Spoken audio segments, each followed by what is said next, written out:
नमस्कार। रेडियो रिमझिम से प्रस्तुत है स्थानीय हालचाल। पहले मुख्य हालचाल। संभावित बाढ़ को लेकर प्रशासन अलर्ट। आज जिलाधिकारी ने बांधों का किया निरीक्षण। अत्याधुनिक कैमरे से लैस हो गई ट्रैफिक पुलिस। पुलिस कर्मियों को जनता से अभद्र व्यवहार करना अब पड़ सकता है भारी। नदी में डूबकर 2 किशोर की मौत और थावे में मिला एक अज्ञात युवक का शव। बरौली में ठनका गिरने से किशोर झुलसा। स्थानीय हालचाल के इस अंक के साथ मैं अनिकेत मिश्र। अब हालचाल विस्तार से। गोपालगंज के जिलाधिकारी मोहम्मद मकसूद आलम ने संभावित बाढ़ को देखते हुए गंडक नदी के बरौली प्रखंड अंतर्गत तटबंधों का आज निरीक्षण किया, जिसमें सरफरा, सिकटिया, सलेमपुर, छरकी और गोपालगंज प्रखंड के मुगरहा, जगीरी टोला पर भी उन्होंने बाढ़ को लेकर तटबंधों की सुरक्षा और उसके रिपेयरिंग इत्यादि की कार्यों का गंडक विभाग के वरिष्ठ पदाधिकारियों और इंजीनियरों के साथ निरीक्षण किया और आवश्यक दिशा निर्देश दिए। इस दौरान जिला पदाधिकारी से जब बातचीत की गई तो उन्होंने कहा, संभावित बाढ़ 2024 को देखते हुए चूँकि मानसून ब्रेक हुआ, आज बारिश हुई थोड़ा सा, डेली हम वॉच कर रहे हैं कि उसका गंडक का जो डिस्चार्ज है वो 8,000 9,000 कभी कभी जो 30,000 तक भी गया। तो अब ज़्यादा चूँकि 4 लाख से ज़्यादा अगर एक्सीड करेगा तब थोड़ा सा प्रेशर बनेगा। तो वो पहले से हम लोग तैयारी करते हैं। बांध जितने हैं जहाँ जहाँ वीक है वहाँ सारा तैयारी कर लिए हम लोग। उसका रिपेयरिंग वगैरह जो सैंड बैग वगैरह सब भर के जो उसको हम लोग प्रोटेक्ट किए हुए हैं। अभी तक तो सुरक्षित है सब। हम लोग कल 2 घंटा तक देखे हैं, वो सब ठीक ठाक है, कोई दिक्कत नहीं है। अगर 4 लाख 4.5 लाख पर डिस्चार्ज होता तो फिर भी थोड़ा प्रेशर झेलेगा वो। तो ऐसा कुछ ऐसा हमको नहीं लगता कि कुछ हो पाएगा। तो मजबूती हम लोग देख लिए सर। स्कूटी में भी साथ में हमारे थे, उन लोगों के साथ सब चेक करा लिए। उन्होंने बताया कि जो टेक्निकल चीज़ है वो, तो उन्होंने बताया कि सही है सर, सुरक्षित है। हमको जो काम कराना था प्रोटेक्शन का वो सब करा लिया। अभी तो ठीक है, कोई दिक्कत नहीं।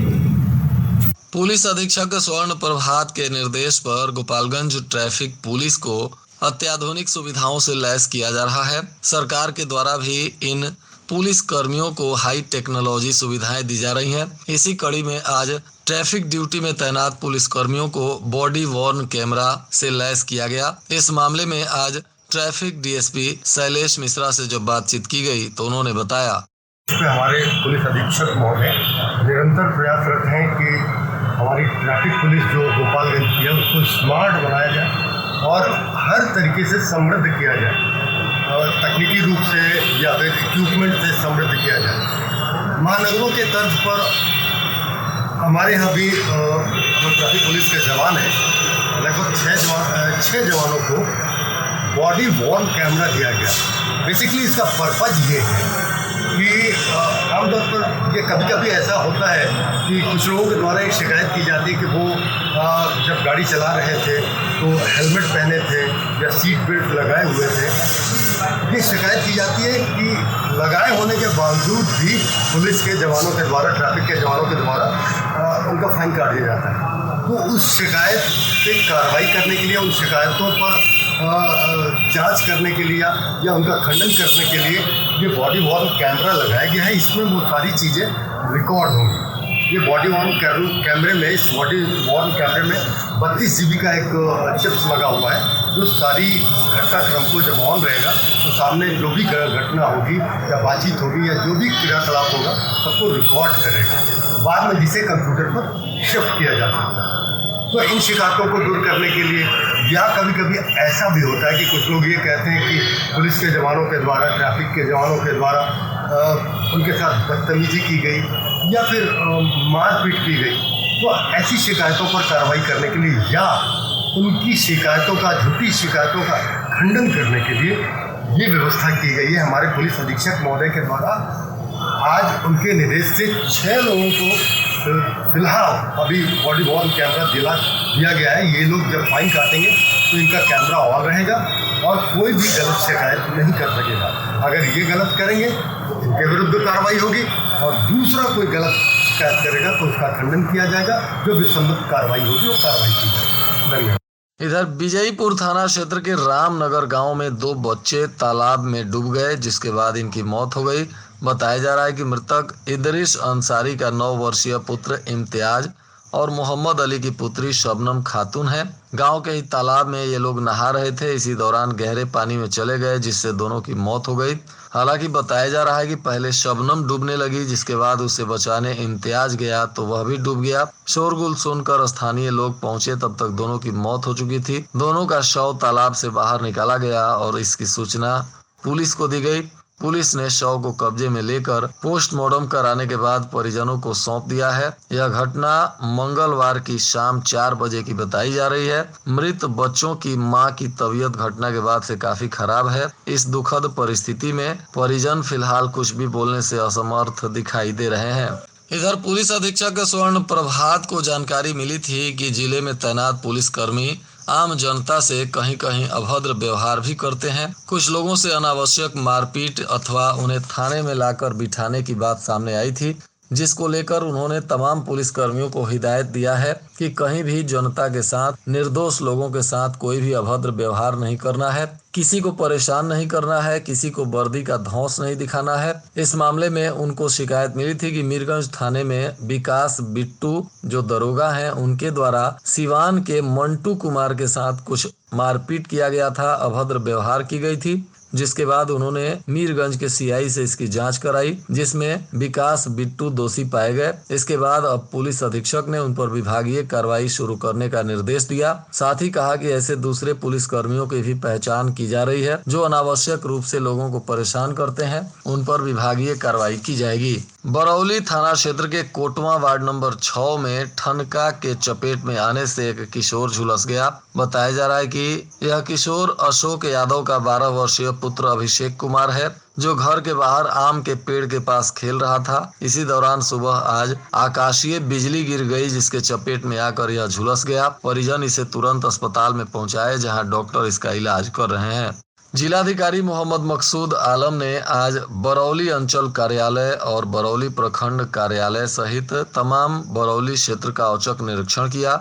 इस दौरान आरटीपीएस और अंचल कार्यालय बरौली के निरीक्षण में उन्होंने अनुपस्थिति पंजी का भी निरीक्षण किया, जिसमें 4 कर्मी अनुपस्थित पाए गए। जिला पदाधिकारी के द्वारा इन कर्मियों के 1 दिन के वेतन को काटने का निर्देश दिया गया है। साथ ही दाखिल खारिज तथा आरओआर अभियान बसेरा, नजारत पंजी, लॉक बुक पंजी, आगत निर्गत पंजी आदि का भी उन्होंने विधिवत निरीक्षण किया।